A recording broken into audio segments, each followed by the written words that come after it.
On Trends today, Obi, Atiku and Amaechi, who will emerge as ADC presidential candidate.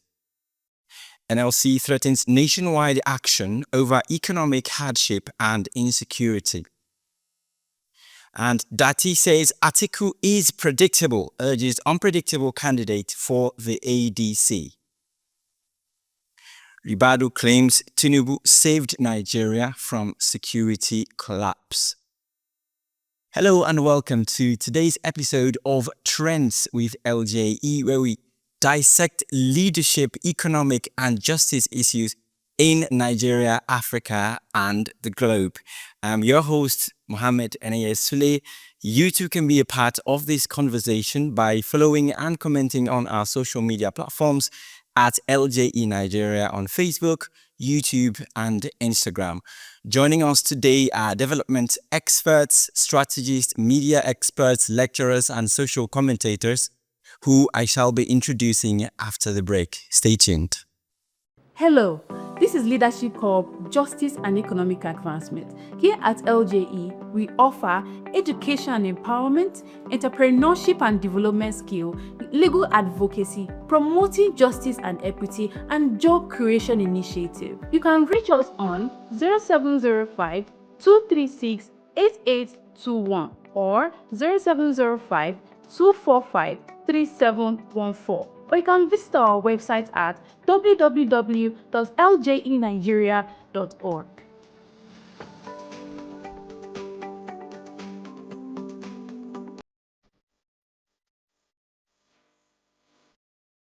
Welcome back from that short break.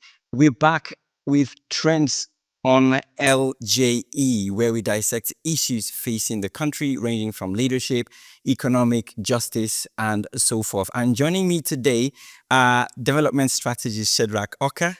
You're welcome to the studio. Thank you. We have media expert and lecturer Dr. Uchehara Ikedichukwu. You are welcome to the studio. Thank you for having me. And social commentator Miriam Gamaliel. You're welcome to the studio. Thank you. Now, let's dive into the issues for today. Obi, Atiku and Amaechi, who will emerge as ADC's presidential candidate. As the newly formed anti-Tinubu coalition under the African Democratic Congress ADC gears up for 2027 polls, a central question dominates discussions. Who among Peter Obi, Atiku Abubakar and Rotimi Amaechi will clinch the presidential ticket? Development Professor Okechukwu, Executive Director of the Development Specs Academy, highlights the crucial decision in a recent interview, noting that these three prominent figures and potentially more have already indicated interest.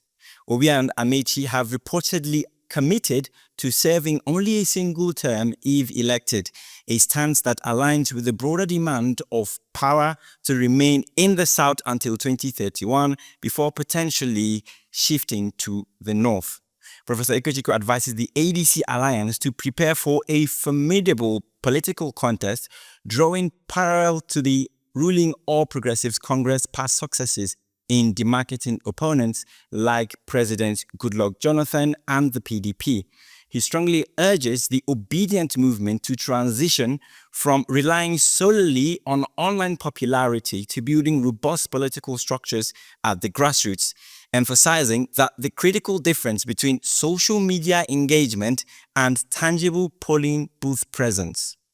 Professor Okechukwu expresses skepticism about the coalition's current preparedness, citing a perceived lack of strategic planning, internal cohesion and clear ideological framework beyond simply aiming to dislodge the APC. A lot of talks about the coalition, and the first question goes to you, Mr. Shedrach Oka. Considering the strong ambitions of Peter Obi, Atiku Abubakar and Rotimi Amaechi, what specific criteria should the ADC prioritize in selecting its presidential candidate to foster unity and maximize their electoral chances? Well, thank you very much, Mo.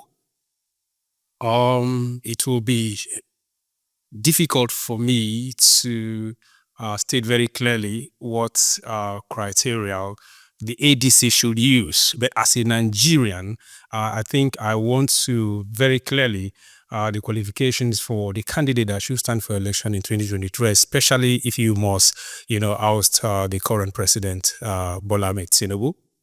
It's very clear. The three leading candidates, Amaechi, P2B, and Atiku, are qualified in terms of being one Nigerians, two academically they meet the minimum criteria, and then experience-wise, they've both been in government, all three of them. But when you follow up with the political trend, I would say the most two qualified are Atiku Abubakar and Mr. Peter Obi, because all of them have been governors before. But a simple click, Google click into their credential, you will see all that you see about Chidi Iloamaeke is politicians, and that is all.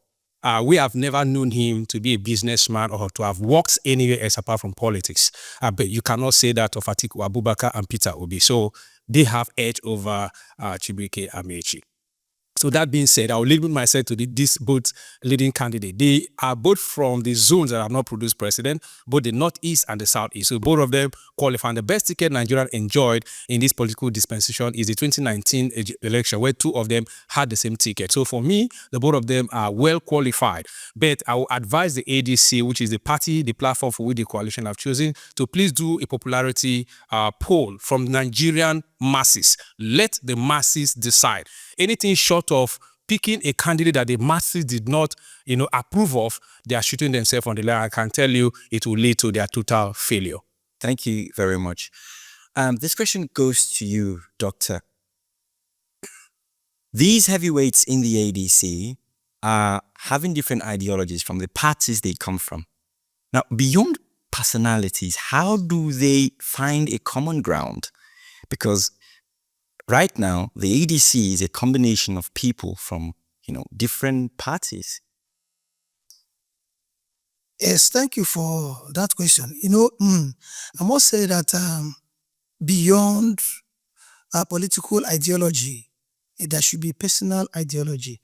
And for me, the personal ideology should center on who among them, going by their antecedents, who among them who has texted government has the people in mind, who among them during their time, their programs, their developmental objectives, is it people-centered?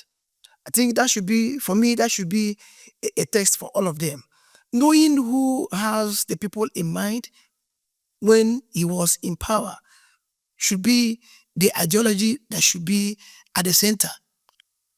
Atiku was there, Obi was there, Amaechi also was there. So looking at what they have done in the past, as governors, as vice presidents, who amongst them had the people in mind in their programs? So looking at this, I would say the ideology for selecting or for having a focus on them as the people to vote should be who is having the people in mind, who has done much for the people when it comes to the people's welfare. So because any politics, any development, any democracy that is outside the people, for me, it is not democracy. Thank you. Thank you very much for that. This question goes to you, social commentator Miriam Gamaliel. Many obedience are known to be on social media. And the professor have mentioned that no polling booths on the internet. How can the obedient movement effectively translate its significant online presence into grassroots politics? Well, from the last elections, that's 2023 election, we saw that the obedience were more on social media. But I think this time around, this 2027 election, the obedience, they should mobilize youths or persons from their grassroots to go to different polling units, put them there. They should mount those polling units, those centers, make sure that everything that is happening there, they are watching, they are seeing. They should make sure that results are being transmitted immediately as it is happening. They should also try to do conferences to sensitize individuals, sensitize Nigerians, sensitize people about this what they have in stock for Nigerians, and not just going online talking. And the day of the election, we are seeing nobody. I think this election, youth should come out, Nigerians should come out and watch what is happening. Thank you. All right, I think I'm going to go back to you, Mr. Shedrach. Again, these are people with different ideologies. I'm talking about Obi, Atiku Abubakar, and Amaechi. I mean, how do they find a common ground that would translate to a new party that they're working together and achieving the main goal of leadership? Well, I think I will align myself with the perspective of Dr. Chris, who said that before you talk about political ideology, you should talk about personal ideology. What does the person believe in? What was his stand? What are his credentials in terms of his personal beliefs? But I want to say beyond that, the ADC have a very good manifesto, but P2B's manifesto, for instance, from consumption to production. And if you look at Atiku's manifesto, fantastic manifesto too. What Nigeria needs today is not any political manifesto. What do the people need? We have insecurity issue. Someone who will come out and said, I outlaw herdsmen wandering from one place to the other. Someone who will come up and say, I want to translate Nigeria from monolithically dependent on oil to agriculture, which Mr. P2B have always said and have told us many times, countless times, what is good. Somebody who is going to, cut off corruption by 90%. And I love the response of Mr. P2B in one of his interviews, that if the commander-in-chief is not involved in corruption, his wife and children and associates are not involved in corruption, corruption is defeated 50%. And I tell you the truth, that is the secret to productivity, that is the secret to our advancement, and from translating Nigeria from a developing to a much developed and advanced economy. And I think, for me, that should be the common philosophy and ideology that should lead us in 2027 general elections. Thank you very much for that, Mr. Shedrach. The Nigerian Labour Congress, NLC, has issued a serious warning of impending nationwide mass action in response to the escalating costs of living. The recent insecurity and various other things they have mentioned. Following a recent Working Committee CWC meeting in Abeokuta, Ogun State, the NLC declared that the severe hardship faced by workers and the impoverished populace has reached an undesirable level, necessitating immediate intervention to prevent a national breakdown. This statement underscores growing public discontent and highlights the potential for widespread social unrest if the government does not address the union's concerns. Question for you, Doctor. Why now? Why is the NLC doing this now? We've heard from critics. Some say it's because of the coalition, or are they just getting to realize these challenges all of a sudden? Okay, I almost say that for me, it is incumbent and constitutional of NLC to protest for the average Nigerian worker. But for me, it is like we are getting used to their warnings, and warnings after warning, no results, no action. So I liken the issue of NLC as to one story a folktale we used to tell during our early days in primary school. We are a shepherd. He's always shouting, wolf, wolf, wolf, wolf. And the people will come for rescue.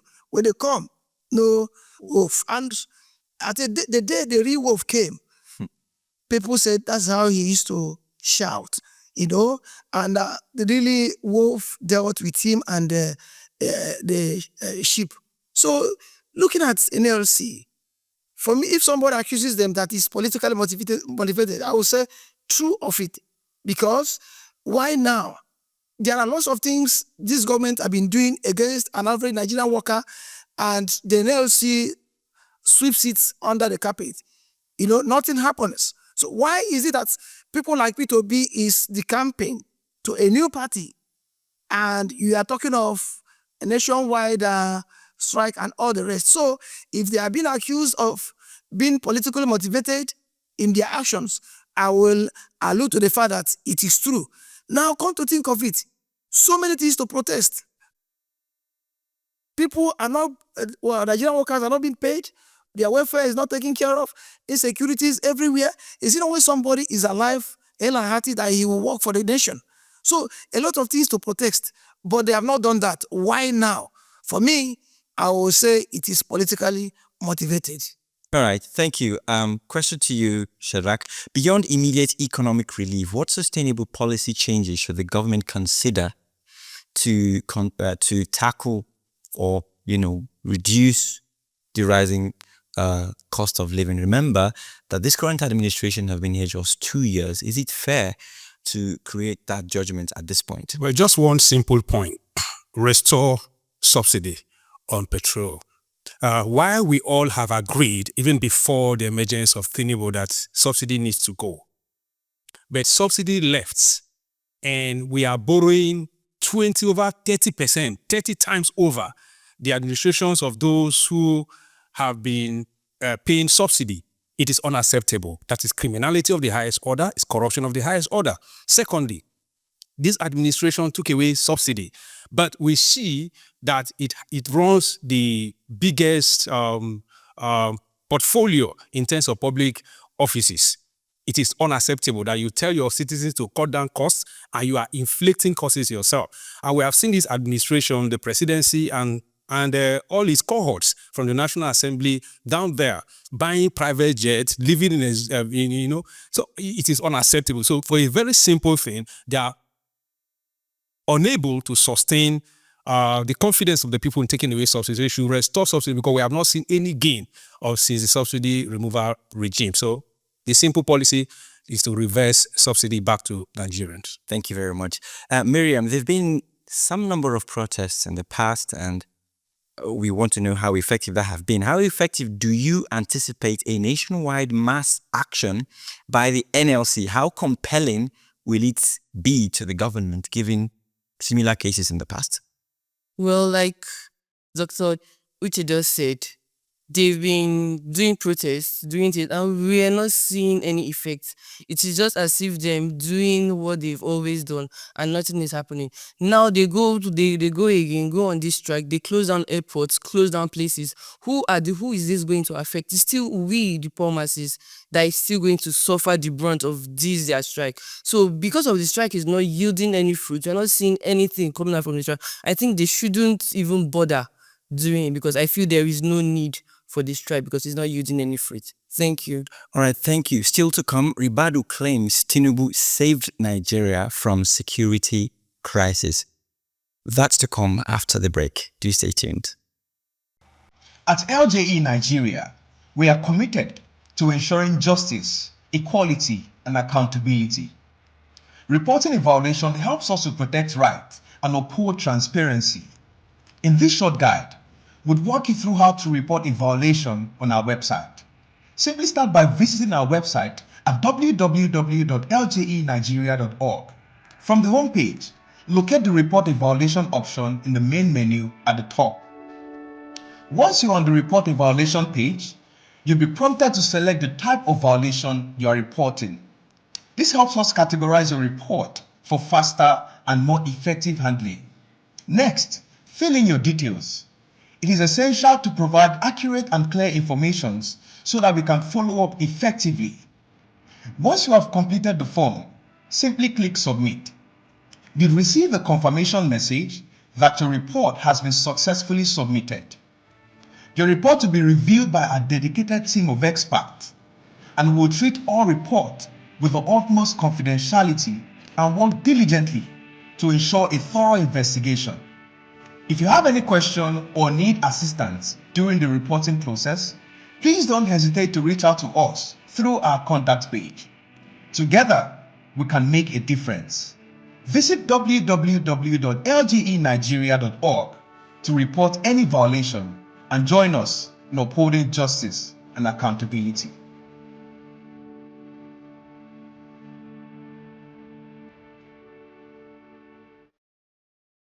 Welcome back from that short break. Tinubu saved Nigeria from security collapse. The National Security Advisor NSA, Malam Nuhu Ribadu, has stated that President Bola Tinubu's assumption of office in 2023 saved Nigeria from an imminent security collapse. Speaking at the 50th anniversary celebration of the Nigerian Defense Academy 18th regular course, Ribadu painted a stark picture of a country grappling with widespread terrorism, banditry, and economic instability prior to Tinubu's presidency. However, he emphasized that the significant progress has been made under the current administration through efforts. The efforts cited were including the neutralization of 13,543 terrorists in Northeast and the elimination of 120 bandit leaders in the Northwest and North Central. Presenting these figures as strong evidence, he mentioned that these are forceful and effective responses to the violence that once threatened national unity and stability. Question straight to you, Doctor. What specific evidence beyond the figures provided would be crucial for the public and independent analysts to verify Ribadu's claim that Nigeria was at the brink of security collapse and has since been significantly salvaged? You see, Mr. Mohammed, I was almost throwing back that question to you, but let it be. You see, for me, where did Malam Nuhu Ribadu manufacture the data for which he spoke with? I don't know. If I am to explain Malam Nuhu Ribadu's stand or position in that comment, I will use another analogy, or should I say a kind of idiom in Igbo land that goes this way. He said, when you carry somebody's corpse and it is not related to you, you liken it to firewood. That truly explains the stand of Malam Nuhu Ribadu's position in that his comment. I don't know. I'm not wishing him this way, but if I am to say, had he been he is a victim, directly or indirectly, maybe any of his brothers, any of his siblings, is involved in these killings, Malam Nuhu Ribadu would have minced word when reeling out data that does not have a way of substantiating it. I don't know where they manufacture all the data for which they come out to tell us in the public, comfortably standing before the media and say all these things that you cannot back with a substantiated information or data. Saying this, for me, in fact, I am disappointed. It's quite disheartening to hear this from such a person in a government. All right, thank you very much, Doctor. To you, Mr. Shedrach, how might public perception of security improvements, particularly in affected regions, differ from the official figures presented by Ribadu?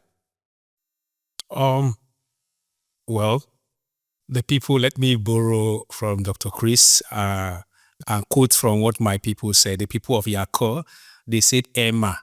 It means when the mouth is open, it must say something. It doesn't close empty.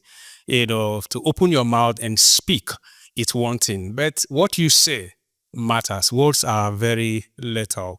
It's very unfortunate and, of course, no longer surprising when you begin to see maladministration and the presidency carrying out some kind of terrible mistakes in terms of policies and program. You just look at the people advising there. This supposedly is coming from the National Security Advisor to the president. What do you want him to say? Of course, he must say something in the gathering where he has gone to justify his position and his office, but it's very, very terrible and unfortunate. I was reading the Bible story when Jesus Christ was crucified. And when Pilate washed his hands and said, this man is innocent, the people say, let his blood be on us and upon our children. Sometimes public officers must be mindful of the kind of things they say in the midst of people that are mourning. When you speak like this, the people in Benue State who have lost scores of people, family members losing all, in Mokwa and other communities in Kaduna, Brunu, Zamfara and the rest, what do you want them to think? It is very appalling to see public officers open their mouth and spew out this kind of terrible things that they cannot substantiate by any fact. Just last week, over 20-something soldiers died, police officers died. There's no report anywhere. it's not surprising. Perhaps the office of the security advisor is concealing the truth or is oblivion of what is happening. Maybe clueless. As our former president will always say, is clueless, don't know what is happening. Mr. Ribadu should either take responsibility of either not knowing what is happening or living in denial and in delusion. It's very unfortunate that he's doing that. I'll conclude by saying re-echoing the phrase of our former First Lady, Dr. Patience Jonathan, who said, there is God. I want to tell Mr. Ribadu, the National Advisor of Nigeria Security, there is God when you make such a claim that cannot be substantiated in the midst where Nigerians are yet mourning of incessant attack on Nigerian citizens on a daily basis, and you open your mouth to say that there is God. But I pray, may Nigeria not happen to you. Thank you very much, Mr. Shedrach. Back to the coalition now. Datti, the former vice presidential candidate for the Labour Party's Peter Obi, has said that Atiku is predictable and he urges an unpredictable candidate for the ADC. Speaking at Channels Television, Datti said that the APC has a proven track record of countering candidates like Atiku Abubakar, having defeated him in 2 prior presidential contests. He mentioned or suggested that the Labour Party's Peter Obi, given his significant electoral performance in 2023, should be considered by the coalition. Question to you, Doctor. What does this statement by Datti mean when he said unpredictable? What specific characteristics or political strategies would define such a person within the Nigerian political context? Yes, that word, for me, unpredictable, has many connotations. When you explain it politically, it comes out with many meanings. You know, for Datti to say unpredictable candidate, it means somebody, from my own analysis, somebody you cannot predict his political direction, where he is going to, somebody that will surprise Nigerians, somebody that will come out with something very different from what others are doing. For Atiku is predictable in the sense that, looking at him now, he wants that seat. You and I can say he wants the seat. Predictable. You and I can say he will contest and will fail. Predictable. You and I can say he will always try to jump from one party to another. Predictable. So that unpredictable there means so much. For me, politically unpredictable, policy unpredictable, and some people who have not been in power. Somebody we are not seeing yet, because we are all seeing the likes of Amaechi, we are all seeing Atiku, we know at Obi. So unpredictable in the sense that somebody that will come and surpass all what we know. That is what I can make out of that is what unpredictable. Wow. Well, that's still something we have to decide, because there are other factors like experience, broad appeal, and strong party structure that the vice president or former vice president Atiku Abubakar has that we haven't tested. So, to what extent, how is this viable for this coalition, and who would they pick according to you? Myself. Yes. Well, thank you. I think Datti Ahmed remains my man any day, anytime. In fact, as it stands today, in today's 21st century, dealing with the Jesus and where Nigeria is going to, I can tell you for free, I have just 2 northern candidates anytime I will give my vote and give my blood for. That is Datti Baba Ahmed and Major Mustafa, Hamza Mustafa. Those 2 people, clear-headed people, competent people. If you look at Datti Ahmed's credential when he was going to run for president in 2019, his program, fantastic. No wonder his combination with P2B was triggered Nigerian masses to queue behind them. So based on what he said on predictability, I would say that 1, I think I'll flip it the other way. Rather than saying Atiku is predictable and Obi is not, and what Nigeria wants is an unpredictable candidate, I think what Nigeria wants today is unpredictable voters. Over time, we have predicted the votes of the core nuts who say we'll queue behind our own. Based on religion, they want to vote. Based on ethnicity, they want to vote. I will look at the Southwest and say all the time they have always voted predictability. I say our own Emiloko and they voted. And they have always been the first to start crying. Who are the first people that started crying when Buhari came to power? They're not. Who are the people that started shouting on the streets? In the Southwest in Lagos? It's the Yorubas. So this time around, I think the unpredictability should not be on the candidate. It should be on the Nigerian masses. That should be where the joke is. This time around, we want to see the corners. We want to see movements for a credible and competent leader with capacity coming from the mosque. Say, this is who we want. We don't want to vote religion. We don't want to vote ethnicity. We don't want to vote class. We want to vote for a Nigeria with clear-headed program that will leave Nigeria from where they are to where we need to go. So for me, the predictability and we'll leave that to Baba Datti. Maybe what we make of it, for me, is back to the masses who are the voters. Thank you very much. Over to you, Miriam. Now, this is an anti-Tinubu coalition. Anything to have good governance, according to them. Now, are the obedient and the fans of Atiku Abubakar and Amaechi, of course, are they willing to compromise or go for who is finally taken by the ADC? Or they would only stand to vote or go for who they feel will take the country forward? Okay. Atiku Abubakar has been there, and when he was a leader, what did he do? We didn't see anything. Rotimi Amaechi was also there. So if he's okay, and Peter Obi too was also there, and I believe he did fantastically very well in Anambra State. So if Peter Obi should emerge, or the ADC should present Peter Obi as their presidential candidate, I think the obedience will be happy, and Nigerians, as a whole, will be happy. Instead of we trying Atiku again, that we know that, okay, this is an old person that has led before, coming out to lead again. So I think the obedience would prefer Peter Obi coming out to lead us. Thank you very much. We've come to the end of Trends today. Here is a major look at what we told you. We told you that Obi, Atiku and Amaechi, who will emerge as ADC's presidential candidate. We also told you that NLC threatens nationwide action over economic hardship and insecurity. Datti, Atiku is predictable. He urges for unpredictable candidates for the ADC. Ribadu claims that Tinubu saved Nigeria from security collapse. Thank you very much for being a part of today's Trends episode. We really appreciate your audience. Don't forget, you could also be a part of this conversation by dropping a comment on our social media platforms on Facebook, YouTube, and Instagram at LJE Nigeria. And thank you very much to our honored panelists, Shedrach Oka, development strategist. Thank you for coming.